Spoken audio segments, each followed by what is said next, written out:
Hello అండి. అందరికీ నమస్తే. Welcome to Srikari fashions. ఈరోజు మన ఛానల్‌లో ఉన్న టాపిక్ ఏంటంటే, బ్లౌజ్ షోల్డర్స్ జారిపోతున్నప్పుడు, ఆ బ్లౌజ్‌ని ఎక్కడ అడ్జస్ట్ చేసుకుంటే బ్లౌజ్ మళ్ళీ ఫిట్ అవుతుంది అనేది మీకిప్పుడు నేను చూపించబోతున్నాను. ఈ షోల్డర్స్ ఎందుకు జారుతాయి అంటే, మనకిక్కడ షోల్డర్ యొక్క వెడల్పు వచ్చేసి తక్కువగా ఉన్నప్పుడు, వెనక బ్యాక్ సైడ్ నెక్ డీప్ వచ్చినప్పుడు, అదే విధంగా ఫ్రంట్ నెక్ కూడా మనం మెజర్‌మెంట్స్ కంటే ఎక్స్‌ట్రాగా ఉన్నప్పుడు ఈ షోల్డర్స్ అనేది జారేదానికి అవకాశం ఉంటుందండి. సో, షోల్డర్స్ జారినప్పుడు ఏం చేస్తారంటే చాలామంది ఇక్కడ షోల్డర్ దగ్గర కుట్టు వేస్తే సరిపోతుందనుకుంటారు. కానీ మీరెప్పుడు అలా చేయకండి. సో, ఇక్కడ షోల్డర్ దగ్గర కుట్టు వేసినప్పుడు ఇక్కడ ఫిట్టింగ్ అనేది ఫినిషింగ్ నీట్‌గా రాకుండా యాక్వర్డ్ లుక్ వస్తుంది. సో, దానికోసం మనం ఏం చేయాలంటే ఫస్ట్ అసలు మీ మెజర్‌మెంట్ బ్లౌజ్ తీసుకోండి. మీ మెజర్‌మెంట్ బ్లౌజ్ తీసుకునేసి ఈ ఫ్రంట్ సైడ్ ఇక్కడ మనకి కాజా పట్టి దగ్గర ఉంది కదా! ఈ కాజా పట్టి దగ్గర నెక్ ఎంతుంది? అదే విధంగా హుక్స్ పట్టి దగ్గర ఫ్రంట్ నెక్ ఎంతుందనేది మనం మెజర్ చేసుకోవాలి. సో, మన దగ్గర పర్ఫెక్ట్‌గా ఉన్నటువంటి ఒక ఆల్టీ బ్లౌజ్ తీసుకోండి.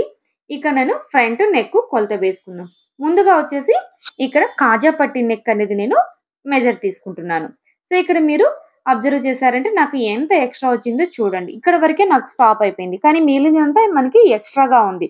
సో, దీని వల్ల కూడా షోల్డర్ అనేది జారుతూ ఉంటుంది. ఇప్పుడు టేప్ తీసుకొని మెజర్ చేసుకుంటే ఇక్కడ నాకు 1.5 ఇంచెస్ ఎక్స్‌ట్రా వచ్చింది. ఇది మనకి కాజా పట్టి సైడ్ ఉండే నెక్ వచ్చేసి ఇంత ఎక్కువగా ఉందన్నమాట. అదే విధంగా హుక్స్ పట్టి నెక్ కూడా కొలత తీసుకుందాం. సో, ఇక్కడ హుక్స్ పట్టి నెక్ కూడా ఒక 1/2 ఇంచ్ అనేది డిఫరెన్స్ అనేది కనిపిస్తుందండి. నెక్స్ట్ వచ్చేసి కింద నడుము కొలత కూడా చెక్ చేసుకోండి.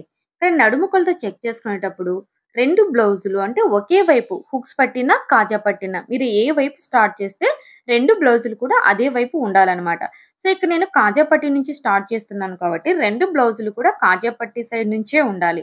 సో, ఇక్కడ వీడియోలో చూపిస్తున్నట్టుగా బ్లౌజులు ఒకదాని వెంబడి ఈ విధంగా పెట్టుకునేసి ఎక్క ఎక్ ఎక్కడ లూజ్ ఉంది, ఎంత ఉందనేది మీరు మార్కింగ్ చేసుకోండి. సో, ఇక్కడ నాకు నడుము లూజ్ వచ్చేసి 1.5 ఇంచెస్ అనేది ఎక్స్‌ట్రాగా ఉందన్నమాట. సో, ఇంత ఎక్స్‌ట్రాగా ఉన్నప్పుడు కూడా మీకు బ్లౌజ్ షోల్డర్స్ అనేది జారుతూ ఉంటాయి. ఇక్కడ మనకి first starting front neck loose అనేది అడ్జస్ట్ చేసుకున్నామండి. ఇక్కడ మీకు కాజా పట్టి సైడ్ ఇందాక మనం మెజర్ చేసుకున్నప్పుడు నాకు ఇక్కడ ఎంత వచ్చేసింది 1.5 ఇంచెస్ ఎక్స్‌ట్రా వచ్చేసింది. సో, ఈ 1.5 ఇంచెస్‌ని ఇక్కడ మనకి కాజా పట్టి ఉంది కదా! కాజా పట్టికి ఇటువైపు అన్నమాట. ఇక్కడ మెజర్ తీసుకునేసి ఇక్కడ చూడండి వీడియోలో చూపిస్తున్నాను కదా! ఇక్కడ కాజా పట్టి ఆనుకొని ఇక్కడ ఈ విధంగా పట్టుకోండి. ఇక్కడ మనకి ఎంతుంది 1.5 ఇంచెస్ వచ్చింది. సో, అందులో సగం 3/4 ఇంచు. సో, 3/4 ఇంచు దగ్గర ఒక మార్కింగ్ చేసుకునేసి అక్కడి నుంచి డౌన్‌కి అంటే మనకి డాట్స్ ఏ విధంగా వేస్తామో ఆ డాట్స్ వేసే పద్ధతిలో ఒక కుట్టు అనేది వేసుకోవాలి. సో, ఇక్కడ మనం వీడియోలో మార్కింగ్ చేసుకున్న చోట స్టిచ్ చేసుకోవాలన్నమాట. చెప్పాను కదండీ! డాట్స్ ఏ విధంగా స్టిచ్ చేసుకుంటామో ఇక్కడ అదే విధంగా స్టిచ్ చేసుకోవాలి. ఇక్కడ ఈ విధంగా స్టిచ్ చేసుకోవడం వల్ల ఇది మనకి పైట కింద హైడ్ అయిపోతుంది. అసలు మీరు ఆల్టరేషన్ చేసుకున్నాం అనేది కూడా కనిపించదన్నమాట.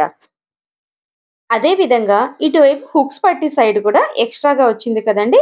సో, ఆ ఎక్స్‌ట్రాని కూడా ఇక్కడ మనం మార్కింగ్ చేసుకునేసి సేమ్ కాజా పట్టి దగ్గర ఏ విధంగా అయితే డాట్‌లాగా స్టిచ్ చేసుకున్నామో ఇక్కడ కూడా అంటే 1/2 ఇంచ్ ఉంది కాబట్టి ఇక్కడ ఒక 1/4 ఇంచుమైన మార్కింగ్ చేసుకునేసి మనం స్టిచ్ చేసుకోవాలి. ఇక్కడ మనకిప్పుడు 2 వైపులా అంటే హుక్స్ పట్టి, కాజా పట్టి ఈ 2 వైపులా ఎంత ఎక్కువ లెంత్ ఉందో దాన్ని అడ్జస్ట్ చేసేసుకున్నాము. ఇక్కడ ఫ్రంట్ నెక్ వైపు ఆల్టరేషన్ చేసుకున్నాం కదా! సో, దీని బదులు షోల్డర్ దగ్గర కూడా ఎంత ఎక్కువ ఉంటే అంత పట్టించుకోవచ్చు. కానీ దీనివల్ల ఏమవుతుందంటే బ్యాక్ నెక్ అనేది మీకు డిస్టర్బ్ అయిపోతుందనమాట. అది ఒక పాయింట్. సెకండ్ వన్ ఏంటంటే ఇక్కడ మీరు ఆల్టరేషన్ చేయాలంటే ఇక్కడ మనకి హెమ్మింగ్ పట్టి మొత్తం అంతా విప్పి స్టిచ్ చేసుకోవాలనమాట. సో, దీనికి చాలా లాంగ్ టైమ్ పడుతుంది. ప్రాసెస్ పడుతుంది. మీరు కంపల్సరీ మళ్ళీ టైలర్ దగ్గరికెళ్ళాలి. అక్కడే చేయించుకోవాలి. సో, ఇప్పుడు నేను చూపించిన మెథడ్‌లో అయితే మీకు ఇంట్లో మిషన్ ఉంటే మీరు ఓన్‌గా చేసేసుకోవచ్చు. నెక్స్ట్ ఇక్కడ మనకి బ్యాక్ సైడ్ నడుము లెంత్ ఒక దగ్గర కూడా తేడా ఉంది. సో, దీనికోసం ఏం చేయాలి? ఇక్కడ మనకి డాట్స్ ఉన్నాయి కదా! ఈ డాట్స్ దగ్గర ఎంతైతే ఎక్కువ లెంత్ ఉందో అంత పట్టించుకోవాలి. ఇక్కడ మనకి ఎంత వచ్చేసింది 1.5 ఇంచెస్ వచ్చేసింది. సో, ఆ రెండిటిని ఇక్కడ 2 డాట్స్ ఉన్నాయి కాబట్టి ఈ 2 డాట్స్ దగ్గర ఇక్కడ ఒక 3/4 ఇంచు, అక్కడ ఒక 3/4 ఇంచు అనేది ఎక్స్‌ట్రాగా పట్టించేసుకొని ఈ డాట్స్ స్టిచ్ చేసుకోవాలి. ఇక్కడ బ్యాక్ సైడ్ డాట్ దగ్గర స్టిచ్ చేసుకోవడానికి మళ్ళీ బ్యాక్ వెనక మనం బెల్ట్ ఏసుకున్నాం కదా! ఈ పట్టీ ఇవన్నీ విప్పి స్టిచ్ చేయాల్సిన అవసరం లేదండి. సో, ఇక్కడ డైరెక్ట్‌గా మీరు పైనే డాట్ అనేది స్టిచ్ చేసేసుకోవచ్చు. ఇక్కడ డాట్ వేసేటప్పుడు మనకి ఇక్కడ పైన ఉంది కదండీ ఎడ్జ్ ఆ పాయింట్‌లోకి కలిసిపోవాలన్నమాట. దాని నుంచి మళ్ళీ పైకి తీసుకెళ్ళకుండా సేమ్ ఆ పాయింట్ వరకు వేయండి. సో, మీకు ఒకసారి టర్న్ చేసి చూసారంటే మనకిక్కడ డాట్ అనేది ఎక్స్‌ట్రా యాడ్ చేసినట్లు కూడా ఉండదన్నమాట. ఈ విధంగా మీరు డాట్ ఏసుకుంటే ఫినిషింగ్ అంతా నీట్‌గా వస్తుంది. సో, అదే విధంగా కూడా ఇక్కడ రెండో వైపు డాట్ కూడా సేమ్. మనం ఇక్కడ ఎక్స్‌ట్రా ఎంతైతే ఉందో దానికి తగినట్లు మార్కింగ్ చేసుకొని, ఇక్కడి నుంచి ఈ పాయింట్ అనేది మనకిక్కడ డాట్ ఎడ్జ్ ఉంటుంది గదా! ఆ ఎడ్జ్‌లోకి కలిసిపోవాలి. ఇక్కడ మనకి కొంచెం సైడ్‌కొచ్చేటట్లు వేసుకుంటే సరిపోతుందంట. ఏదన్నా అటు ఇటుగా లూజ్ ఉన్నా కూడా అడ్జస్ట్ అవుతుంది. మనము బ్లౌజ్ కట్ చేసుకునేటప్పుడే పర్ఫెక్ట్‌గా కట్ చేసుకుంటే ఇక్కడ ఇలాంటి ఆల్టర్‌నేషన్స్ ఉండవండి.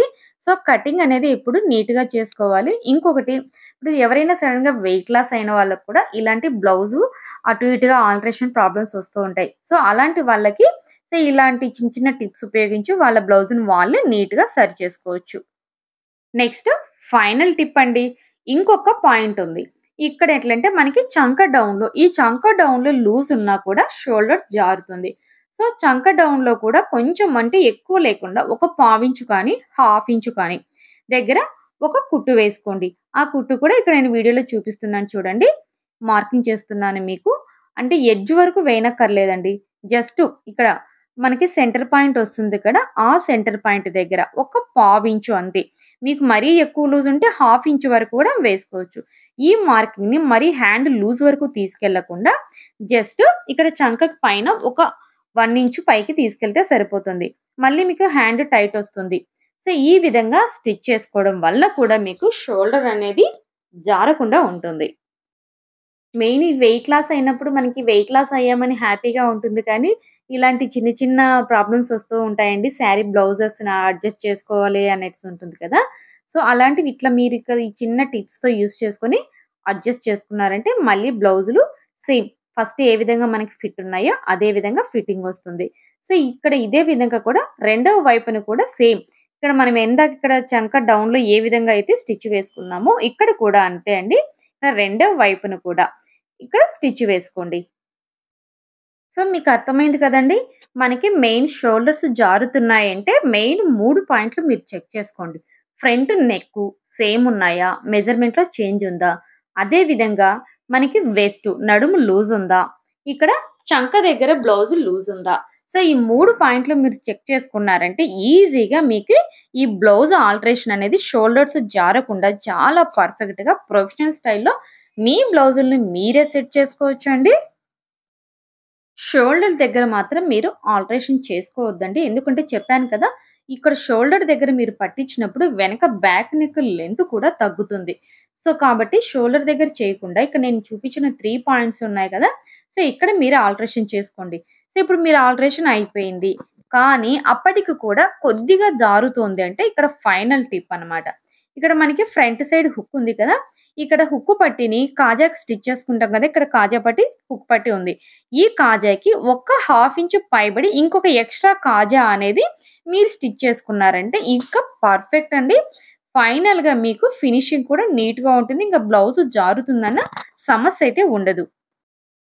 ఈ వీడియో మీద మీ అభిప్రాయాన్ని కింద కామెంట్ సెక్షన్‌లో తెలియచేయండి. నెక్స్ట్ మరొక యూజ్‌ఫుల్ వీడియోతో మీ ముందుకొస్తాను. అంతవరకు సెలవు.